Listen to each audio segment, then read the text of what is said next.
Hello everyone, welcome back to Throttle Grotto and the E30 project. Today I'm going to be working on the steering rack, which I already pulled out yesterday.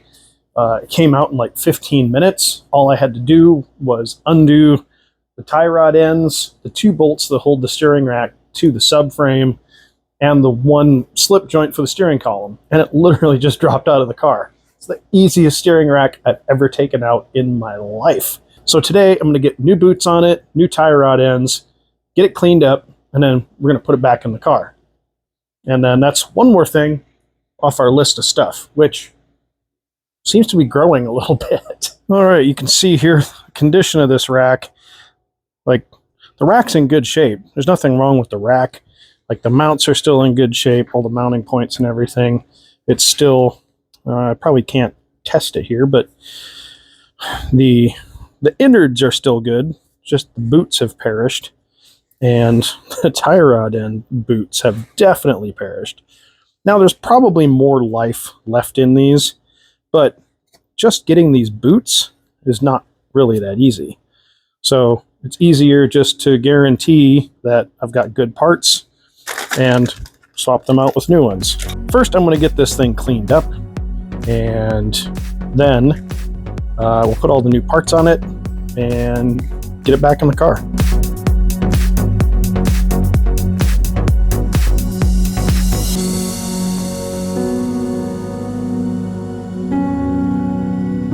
I'm sure that many of you will agree there's probably better ways to clean stuff like this, more efficient, like a solvent tank.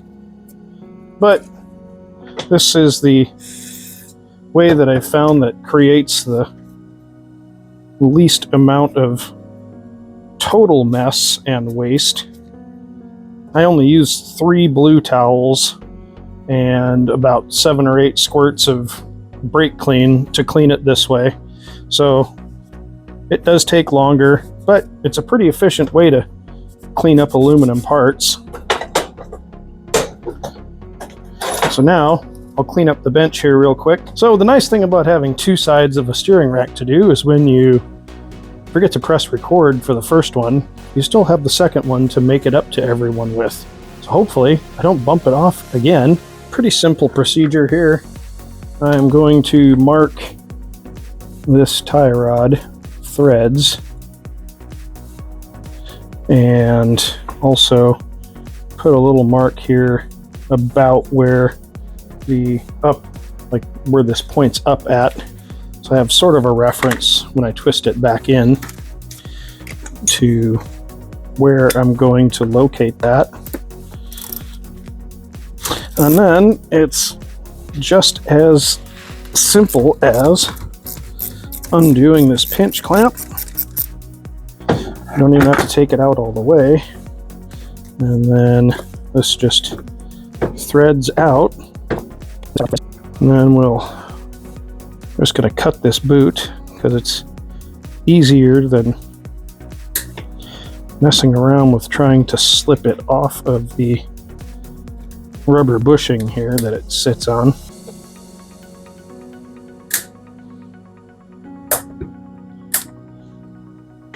Just cut it back far enough so it slips off of there. And then we're going to wipe out a bunch of this old grease.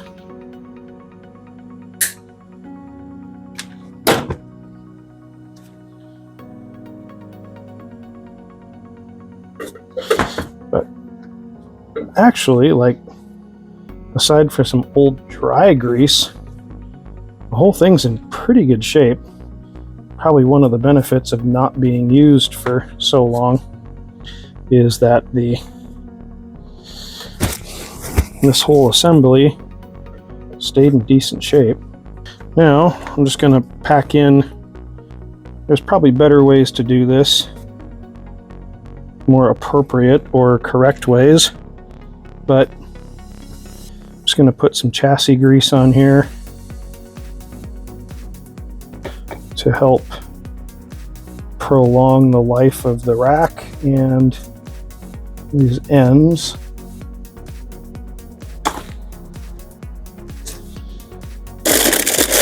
Got a new boot, which They only sent 2 of the longer of this style of zip ties. The other 2 that they sent were this size. Come on, guys. I don't even... Come on. Fortunately, I have a bunch of zip ties around the shop. I can just go grab a pair of zip ties pretty easily. So then we get this end to go on too far and have to wrestle with it anyway. That's great. There we go. And then get this end on and grab some zip ties.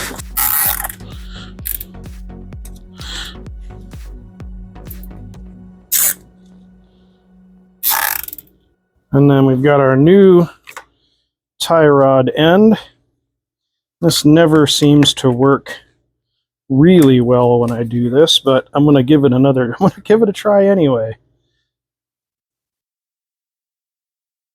So I'm just going to mark on here about where, that's hard to see because it's black Sharpie, but you can sort of see it on there. Nope, that's not going to work either.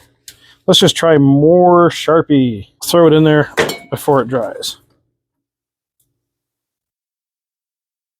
I think that's too far. So we're going to go with that for now. And just expect that I'm going to have to pay for an alignment.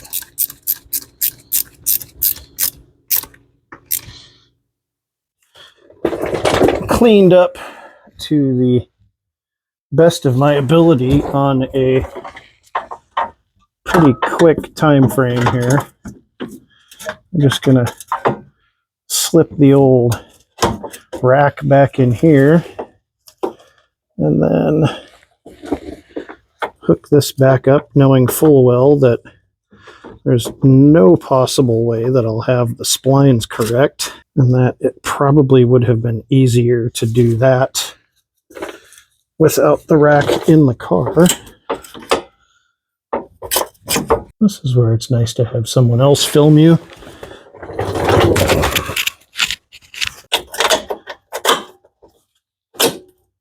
There's that.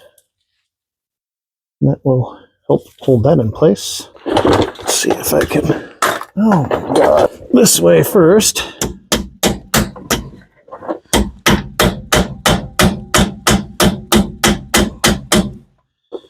Which actually seems to be working just fine.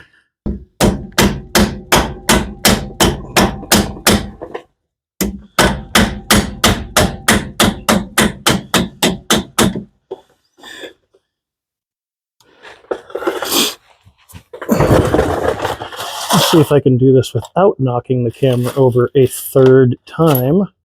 All right, I found my hardware and my sensibilities, and now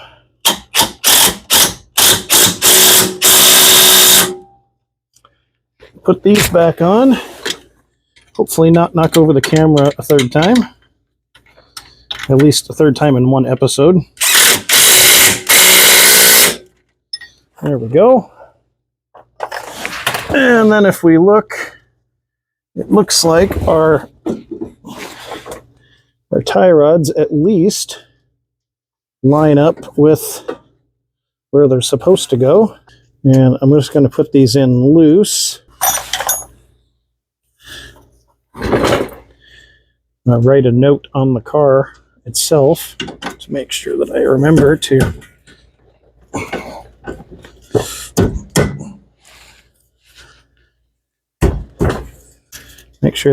tighten those down. All right, so that is new boots. Cleaned up the rack, got the hardware back in there. The hardware back in the universal joint. There we go. Got a hardware back in the universal joint for the steering column. The reason I'm going to leave these loose is because when I do the brakes, I can just undo this, pop it out real quick, and then like spin it around and put calipers on and all that kind of stuff. So I'll do all that tightening, etc. when it's time to do the brakes, which is coming rather soon. All right, so we have the official reminder to tighten the nuts for the tie rod. Clearly, with 2 times of knocking over the camera, I have reached maximum ineffectiveness for the day, but I was able to get the steering rack cleaned up, new boots, new tie rod ends, all that done, and put it back in cleaner than when I took it out. So that's a win. And I got to check off a few things on the list of things to do on the car, which means we are much, much closer to getting this car back on the road and taking it out for a drive. So that is all the time I should allot myself in the garage for tonight. Until next time, get out there and work on something.